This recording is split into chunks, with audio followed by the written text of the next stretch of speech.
All right. So, did I say welcome back from break? As we're moving along here, kind of recap the first part of it, I was kind of giving an overview of what trauma is. Basically, that everyone has a story. And, the trauma, I want to preface this by saying this, because there are those who might use trauma as an excuse. And trauma is not an excuse, like, for maybe some bad behavior. If you see something, it just might be a reason, And I don't know about you guys. I'm sick of putting Band-Aids on things. I'd like to get to the root of what's going on and try to move forward from there. And so, as we go forward in the effects of toxic stress and trauma, what can it do? On your tables there, you have some Post-it notes. I want everyone to take a Post-it note, please. And on your note, I want you to write 3 things, okay? Everyone got one? Does anyone not have a Post-it note? Or okay. I would like you to think of the 3 most important things to you and write those down. Didn't have to be in any specific order or whatever. Think for a second of the 3 things, family, friends, whatever, education. I did this exercise once with high school, and one young lady wrote cell phone above family and things like that. So if that's your thing, no one's judging. So just 3 things. Things that maybe you can't imagine not having anymore.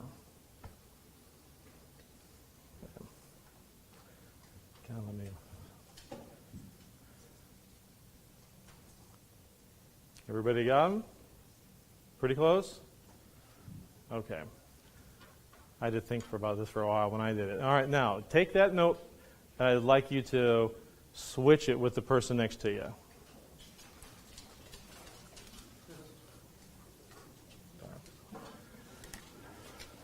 We have Vegas rules here, so whatever's said in here stays in here.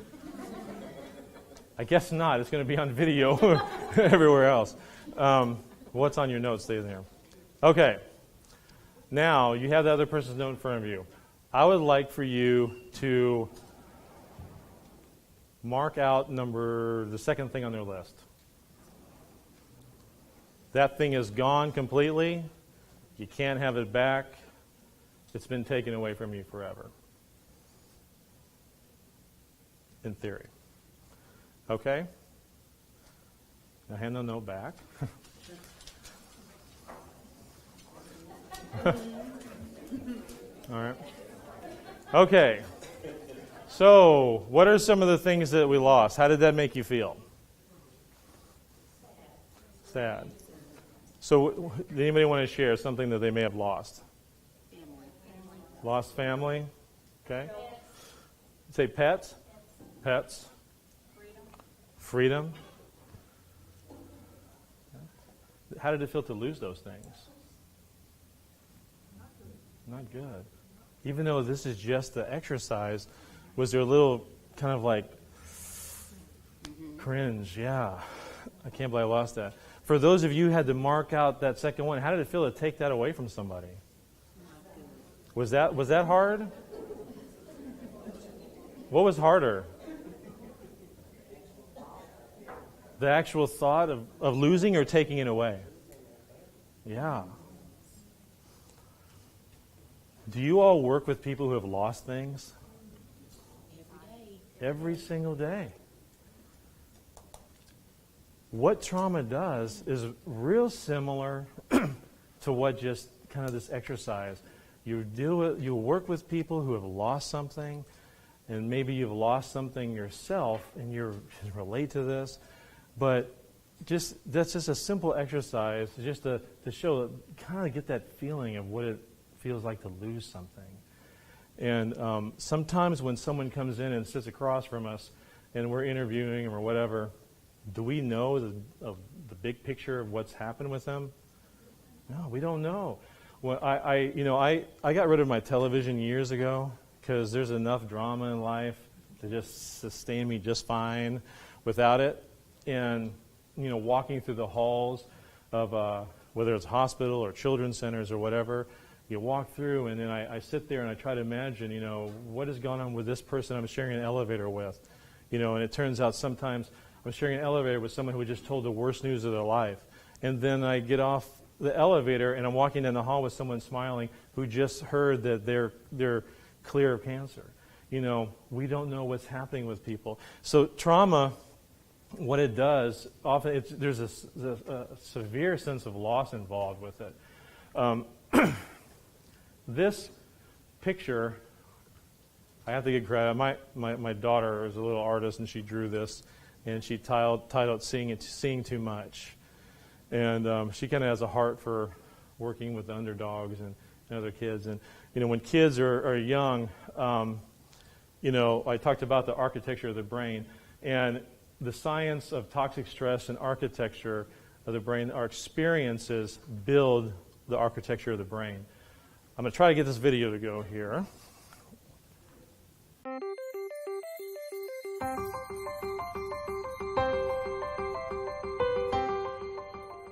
A child's experiences during the earliest years of life have a lasting impact on the architecture of the developing brain.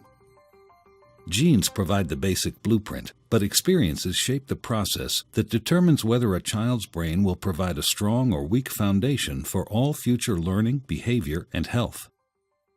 During this important period of brain development, billions of brain cells called neurons send electrical signals to communicate with each other. These connections form circuits that become the basic foundation of brain architecture. Circuits and connections proliferate at a rapid pace and are reinforced through repeated use. Our experiences and environment dictate which circuits and connections get more use. Connections that are used more grow stronger and more permanent. Meanwhile, connections that are used less fade away through a normal process called pruning. Well-used circuits create lightning-fast pathways for neural signals to travel across regions of the brain. Simple circuits form first, providing a foundation for more complex circuits to build on later. Through this process, neurons form strong circuits and connections for emotions, motor skills, behavioral control, logic, language, and memory during the early critical period of development. With repeated use, these circuits become more efficient and connect to other areas of the brain more rapidly.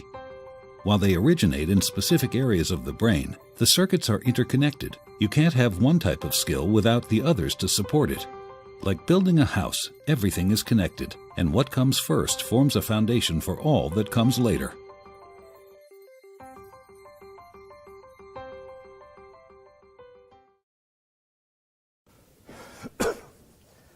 Those experiences that I was talking about earlier, that sets up those connections. Now, one thing that we're blessed with, most of us, not to assume, I know that like if one of my children are going through something, whether it's physical or mental or emotional or whatever, I can take them to get help.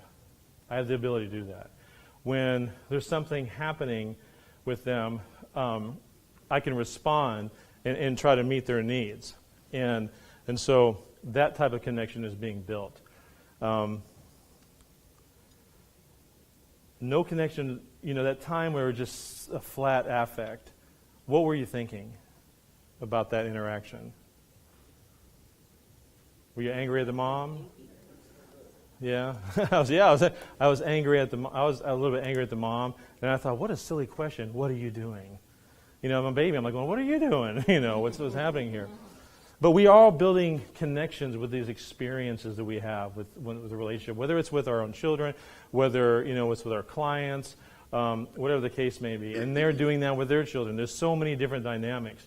I guess with my kids, I think I must have somehow developed a prank gene or something like that, because my children, who I often like to refer to as unclean blessings, really, they like to mess with me a bit. And so, but they have this trust relationship with me. They know that Dad is not going to freak out on them or overreact. So there was one incident, I had worked like 16 hours straight. Came home, passed out on the couch. I was so tired. And they came within 30 minutes, and they were waking me up. Dad, we're out of milk, because that's an emergency.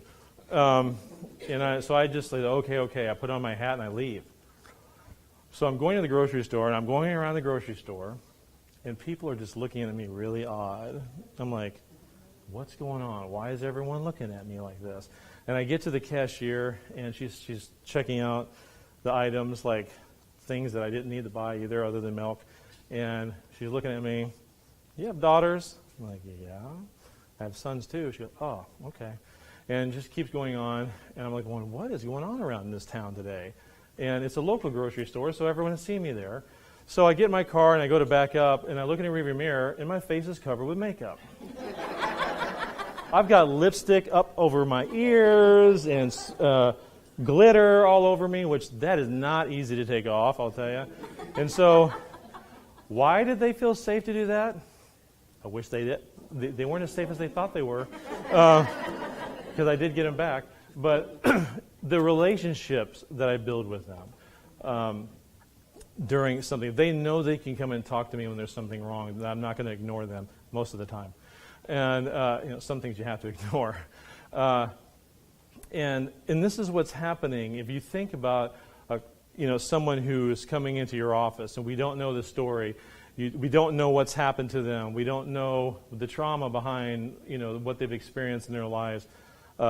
In that video we talked about, and I'm not going to get all and bore you with the pathophysiology of it, but these connections that are being built. If you take a family or someone who's maybe in an impoverished situation, where I grew up, it was like that. Okay, where the neighbor, where the norm is to smack or hit. Where when there's a stressful situation, the norm is, oh, let's go to the doctor and see what's going on. Let's go to a therapist. Let's go here. Instead of that, it's like, I'm going to go and get drunk because I got to ignore all this going on. Or they see someone respond with violence or drugs or whatever the case may be. Those connections are what's being built up stronger in that young mind. And so, again, I'm not using it as an excuse. If you're working with young people or someone who has this response that you're not, you say, well, that's not a healthy response. But the body, when someone is experiencing some kind of stress or going through some kind of trauma, and they default by going and maybe buying a drink, the body, it's trying to use that as a coping mechanism because that's what they're used to seeing. Does this make sense to you? Mm-hmm. Growing up, if you look at the environment that other people grow up in compared to ours, if you, on the notes that we wrote, if you think of somebody, and I wrote on my note my grandfather. If you can think of someone who's been very influential in your life, maybe it's a parent, maybe it's a teacher or coach. Does everyone have that one person in mind? Someone just stands right out, is influential in your life.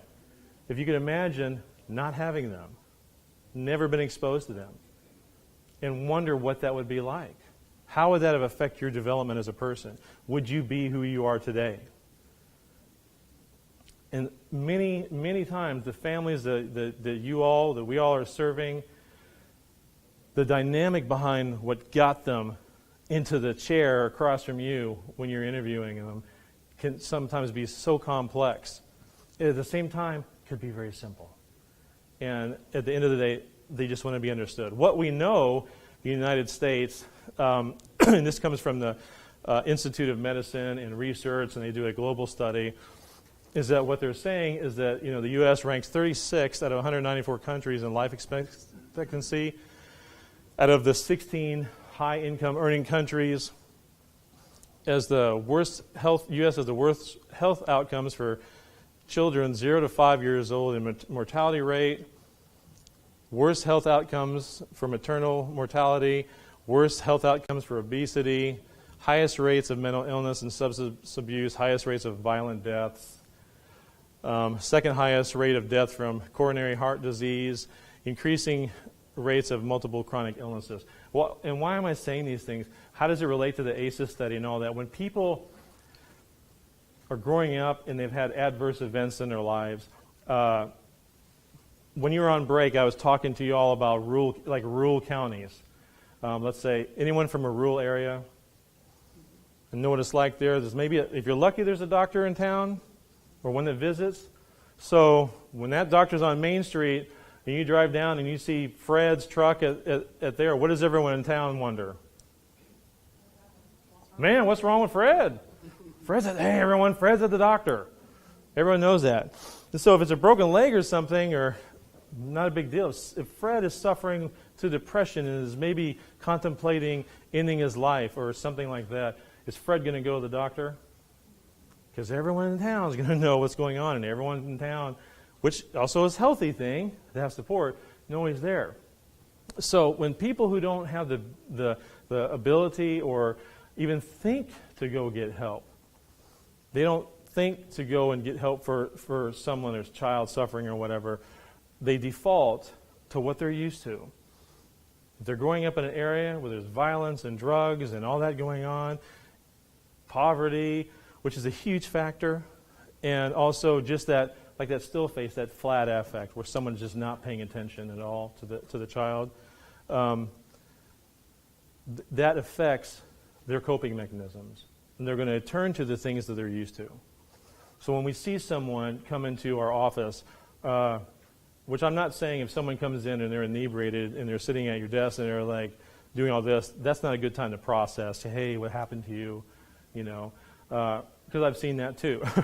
But it's just in our responses. I was observing a nurse of ours one time admitting a patient. And we have this stupid question that says, have you been sexually assaulted or physically assaulted in the last 12 months? As if, more than 13, not interested. And so he's asking this question, this young lady, 22, 23 years old, and she says, no, but when I was a young lady, my father, sexually abused me, and I've never been able to, move on. And the nurse paused for a minute and said, well, that happened a long time ago. We got to move on from that. What would your response be to that? See ya? See ya. That's exactly what mine was. See ya. I wanted to say, you're fired. That's not appropriate. Was it appropriate? No.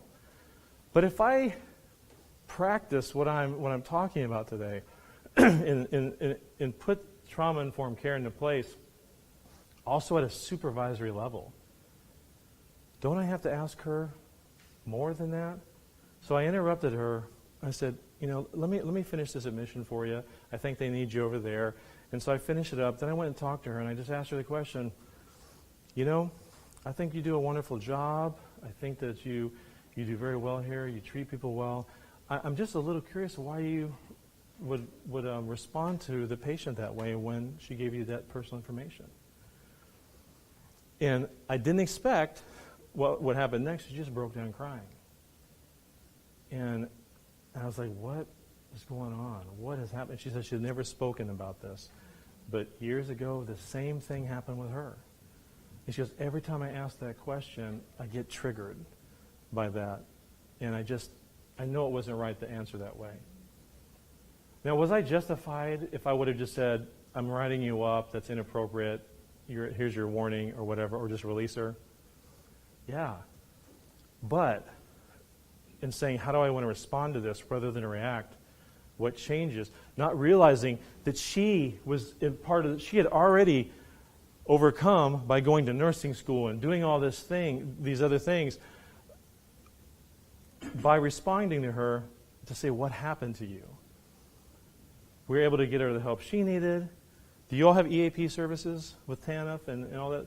It's one of the most the employee assistance programs, one of the most underused programs that available. People don't access it enough. We got her some help, some counseling. She's worked through these things. And she's a great nurse still to this day. If I would have said, goodbye, here's your notice, the problem just would have kept ensuing. She would have not gotten any help. So this thing, she did not know how to seek help, and she had been coping with it all these years. Social factors, the result of these adverse childhood events come with high rates of incarceration. You had asked about James. We notice this a lot. High rates of incarceration, children in the welfare system, victims of abuse and neglect. And I'm standing right in front of the screen, I'm sorry. Teen pregnancy, intentional child deaths. Children, for some reason, is always hardest to work with when you hear these stories. I was asked to come and speak to this group. There's another local children's hospital, and they said, well, go down the hallway, and it's a room that's not labeled. And I'm like, well, that's helpful. So I was looking around, and someone took me there, and it's called the scan room, they say. It's for all the non-accidental injuries. And, the stories that I heard there, were terrible. A lot of intentional deaths. Teen pregnancy, 6th highest rate of poverty, child poverty rate, which is high. I was at a conference up in the Northwest in April, and I was shocked by how many homeless teenagers were running around on the street. Here in the United States, highest rates of income inequality. Is that a big problem when there's an income inequality? Are people looked at differently? We had this discussion about how people view, like someone has a stain on their shirt, and how different areas will view different things. Sometimes people will focus on the stain. Sometimes people will focus on what? On the conversation, on the person. We all view things through different lenses. And lagging in academic performance. What are you seeing in your setting? What are you seeing in your setting that could be having an impact on the health and of your clients and your team? I don't think we spend enough time really engaging Okay. clients because we're so pressed for time and stuff. And I really don't like that. Okay. We're able to do more one-on-one and have the time to sit and converse with our clients. Okay. Feeling rushed. So when you're meeting with someone and you have like this much time to talk about this much information, does that about sum it up? What is the message to the client? They don't matter. Are they just another number? When you are talking to each other as a team and you have this much information and you need to relay it, and someone else is having a stressful day and you spend about this much time with them, could that possibly make a teammate feel?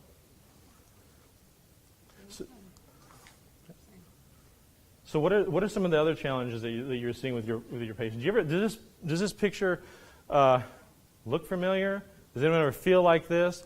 Do you like you're drowning in just stuff? If you look at some of the people, not just in trauma-informed care, to me is so much about us as teammates as it is about the clients who we serve.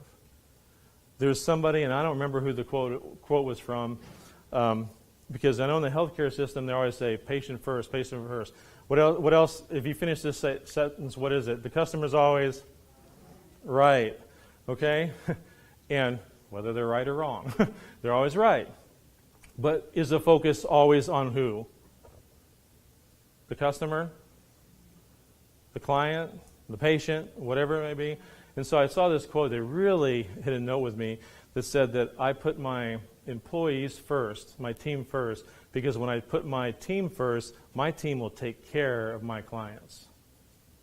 And so hearing about needing the time to spend with the clients, these are all things that have to be openly discussed about, where are we going from here. If you have the time to really talk and get the full story behind someone, do you think the outcome would be a little different? Maybe, maybe not. Sometimes yeah, sometimes no. But is there a chance that the outcome is going to be more positive if you can build a relationship with somebody? I was going to have you guys write on your sticky notes, and I'll come up here, but then everyone would be on camera for some of the challenges. So any other challenges you guys are facing? I think lack of stability is big with our population. I mean, they don't constantly on the move or trying to figure out, like, they don't know where they're going to sleep, they don't know what's going to happen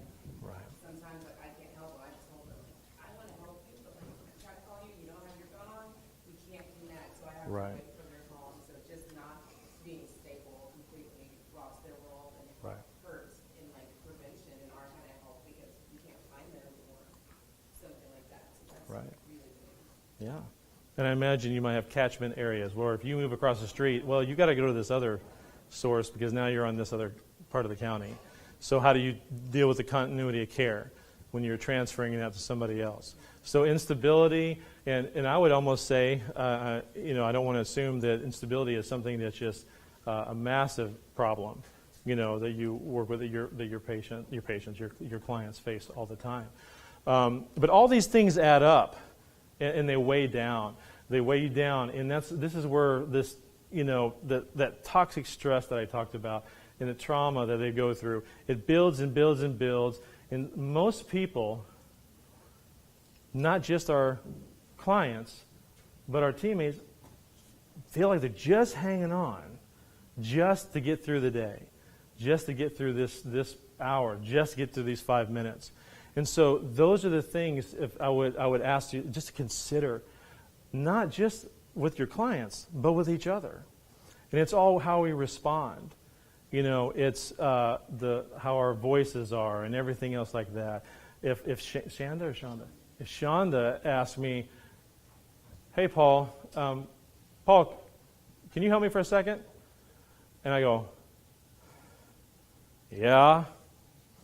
What kind of message am I relaying to her?" You really don't want to. I really don't want to. But if I just stop and think, and I just say, "Well, yeah," it changes the meaning. It changes the meaning in how we respond or how we react to somebody. Now, there are times we have to react. If you were outside and you saw a child sitting in the middle of the street and here's a bus coming down the road, do we think, how do I want to respond to this? So there's risk in, what is the risk in helping the child? Probably danger to yourself. Could we get hit by the bus too? What's the definite risk if we don't? It saves the child. Yeah, they're going to get run over. So we have to weigh these things all the time. In a nutshell, because it's an integrated experience. You guys know what I mean by integrated experience? The way things affect each other. How we respond has an effect on the person. How they respond has an effect on us. It's all integrated. We feel sometimes what they're feeling. Maybe not exactly, but we experience. We have a chance to react or respond. I had to do an admission one time on this patient, and I'm writing, and they just seemed really sad. And so I said, let's just stop this for a second and talk. And so, what's going on? He said, I really miss my kids. I said, I can see that. What's something you miss? And it caught me off guard. He goes, I really miss molesting my daughters. In my head, I'd already tossed them out the window. All that was going through my head. So I had to stop and said, I think that's something you need to talk to your therapist or your doctor about. So I left and I said, I'll take 5 of someone else's patients if you would take this one patient. Now, could I have finished that admission? Yes. Would he have never known the difference? Yes. He would probably not have known the difference. But I had to ask myself a question that I still have a hard time with answering today. Am I the best person to give that person the care that they need? And then that D word that I've already decided, until today, I've still decided that he doesn't deserve it, the care they deserve. And the answer was no. And someone else needed to step back and take care of that situation, which you may see in your work. You may be triggered unexpectedly by a client that you're not sure it's triggered something within you, and that it's good to identify that and go from there and get help. I even have, I do a lot of precepting and training people, and I had someone come to me and say, I really can't train this new hire because they remind me and they look just like my ex-sister-in-law. I'm like, okay, and so I'm triggered. So they've used that as I heard you speak, and I'm triggered by this, so really, don't you think you should put me with someone else if you're being really trauma sensitive? I'm like, well, if I'm trauma sensitive, this is what I want you to do. I want you to go back, give it 2 more days, and every time you meet, You spend some time getting to know them as a person and forget the clinical training and just talk to them. And I tell that to my staff all the time. Spend the first couple of minutes building connection. Spend the first couple of minutes non-clinical and get to know who they are. And now these two have hit it off. So there's 3 different levels of stress. There's positive, there's that tolerable, then there's that toxic. Positive stress. Well, this may be positive or not for some people. You're standing there, you're nervous, you're sweating because you're getting ready to go down the aisle to get married. That could be positive. The waiting for your exam grade, waiting for good news, bad, even sometimes bad news. There's stress that you can kind of tolerate a little bit. There's an increase in your heart rate and all that kind of stuff. That's positive. Then the tolerable, it's this more serious temporary stress responses, and it's buffered by supportive relationships. If you are under stress and you're going through a hard time, I would venture to say there are many of us in this room who have a support system. They maybe have a friend to talk to. Often the people, that we're working with do not have this kind of support system. And then there's that toxic level of stress. That's that prolonged activation of all the stress response systems where people are stuck in that fight, flight, or fight mode all the time. And what that does, the first two, positive and tolerable, those things build resilience. It's like an exercise. Sometimes they even say teasing in kids. They say don't let it go too far. But when they're teasing each other, that's one way that kids learn how to deal with stress a little bit. Now, we don't want to take it too far, obviously. I'm not telling you to go home and tease your kids now or anything like that. But it impacts the structure in our brain development. The things that happen, the stories that you hear, there's a secondary trauma, vicarious trauma, that sometimes learning how to identify this in yourself.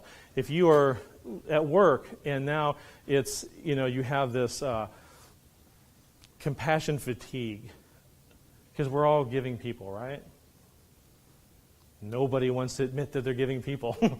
The fact that the jobs that you do what you do, you are giving people.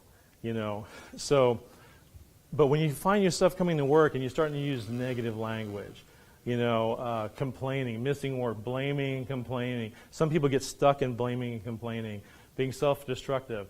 As opposed to the other side, when you're coming to work and you're experiencing satisfaction, you feel motivated when you're interviewing people and you're looking to solve problems. Look for these warning signs in each other. We're going to pass these. The slides will be available to everybody, so I want you to, as I move forward on this. This internal locus of control compared to other. Are you focused only on yourself controlling everything? You want to control everything, or are you trying to focus on other people giving control?